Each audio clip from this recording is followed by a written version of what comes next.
आपण या ठिकाणी आपलं मनोगत व्यक्त करायचं.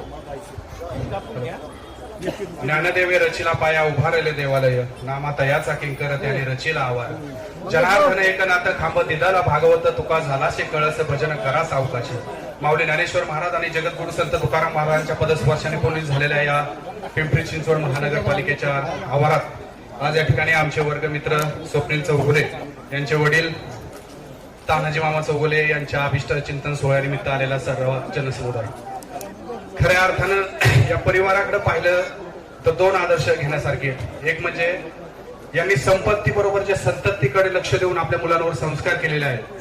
त्यामुळे आज या ठिकाणी या कलियुगात या 21व्या शतकात आणि या कलियुगात सगळं काही भेटू शकतं पण निर्व्यसनी समाजात मुलं भेटू शकत नाही. आज या परिवाराकडे पाहिल्यावर आपल्याला कळतं. मी मामांना शिरूर आंबेगाव तालुका दिंडी सोहळ्याच्या वतीनं पुणे जिल्हा बैलगाडा संघटनेच्या वतीनं वाढदिवसाच्या हार्दिक शुभेच्छा देतो आणि या ठिकाणी थांबतो. धन्यवाद.